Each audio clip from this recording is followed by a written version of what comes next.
আজকে মার্চ মাসে এখানে কথা বলতেছি, আমরা কিন্তু একজনও সবাই মনে আছে, কিন্তু আমার মনে বেশি আছে, যেহেতু আমি মুক্তিযুদ্ধ আসছি কিন্তু মার্চের 11 তারিখ। আমি কিন্তু তখন ইফতার মাঠে ট্রেনিং দিতেছি যুদ্ধ করব। সেই মার্চ মাসে বসে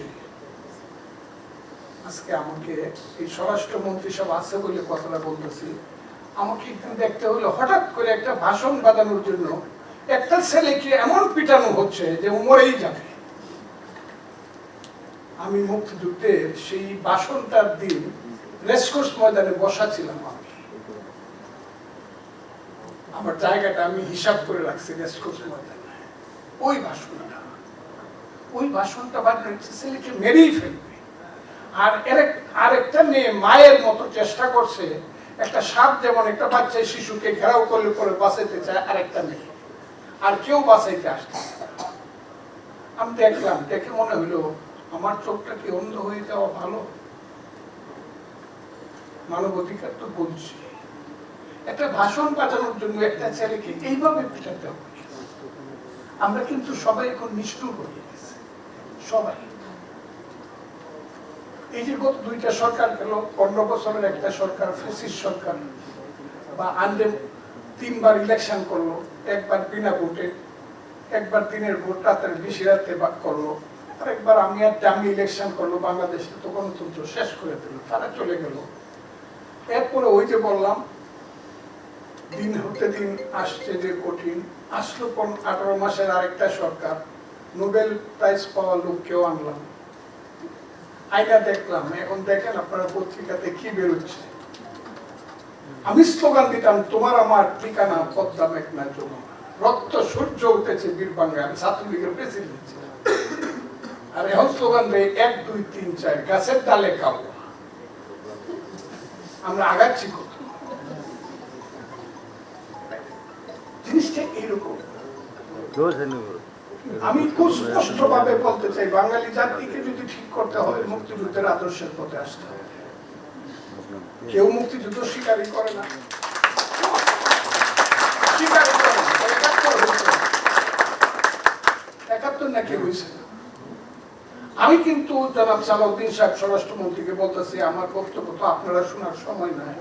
আমি কিন্তু শেষ বক্তৃতা 9 তারিখে ইটনাতে 1 লাখ লোকের বক্তৃতায় আমি বলছি, আমার ইলেকশন হলো রেফারেন্ডাম। কি আমি বলি মুক্তিযুদ্ধ ভালো, মুক্তিযোদ্ধা ভালো, 71 ভালো। এটা কারা কারা?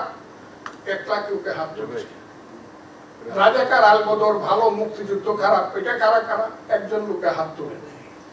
আমি বলছি এইটা হলো আমার রেফারেন্ডাম।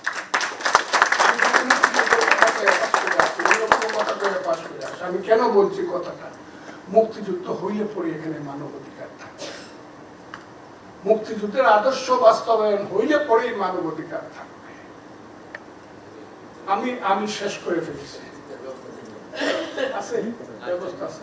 আমি কথাটা আমি শেষ করে ফেলবো। আমি অকল্প না। আমি মনে করি আমাদের বিভিন্ন, এটা তো আমি ওই বক্তৃতা তো সবাই করলো, আমার আগে 3 জন ব্যারিস্টার বক্তৃতা করছে, মোশাররফ জমির করছে, আমার বোন করছে, আর আমার ভাই খোকন করছে। তারা আইন বুঝেছে, আমি আইন এত বুঝি না, কিন্তু আমিও সিনিয়রের। আমি শুধু বলতে চাই, আইনটা আমার মনে হয় সঠিকভাবে বাস্তবায়ন হবে, কারণ আমাদের নেতার নাম তারেক রহমান, যিনি আজকে বলেছেন যে 70 অনুচ্ছেদ শুধু 4টা মানে অবাধে, পয়েন্ট বাদে, আর সব ব্যাপারে আপনারা আলোচনা করতে পারবেন। আমার কাছে এই কারণে মনে হচ্ছে যে গত 22 দিন যাবত আমাদের সরকার চলছে, তারেক রহমানের সরকার, বিএনপি সরকার, অনেকগুলো ভালো কাজ করছে। আপাতত দেখা যাচ্ছে শুরুটা ভালো, যার শুরু ভালো তার শেষ ভালো হওয়া উচিত। আমি মনে করি যে এই দেশে যদি আপনারা মানব অধিকার আনতে চান, তাহলে দেশের প্রথম বদলাইতে হবে শিক্ষা ব্যবস্থা। আপনারা বাড়ির ভিতরে নোংরা ড্রেন রাখবেন আর বলবেন মশা যাতে না হয়, এইটা কোনোদিন হবে না। আপনাদের শিক্ষা বা আমাদের শিক্ষা ব্যবস্থার মধ্যে ত্রুটি হয়ে যাচ্ছে। আমার সামনে বসে আছেন আমার ম্যাডাম রৌনকা, আমি নীলিমা ইব্রাহিমকে দেখছি, নাজমা চৌধুরীকে দেখছি, তাদের শিক্ষা, তাদের সেই মহিমান্বিত শিক্ষকতা আমি দেখছি। আজকে আমি আপনাদেরকে বলবি ঢাকা বিশ্ববিদ্যালয় আগে ঠিক করেন। ধন্যবাদ। আমার আর কথা নাই, মানবাধিকার ঢাকা বিশ্ববিদ্যালয় ঠিক করে। ঢাকা বিশ্ববিদ্যালয়ে গাছের ডালে কাওয়া স্লোগান, এটা কোনোদিন মানবাধিকার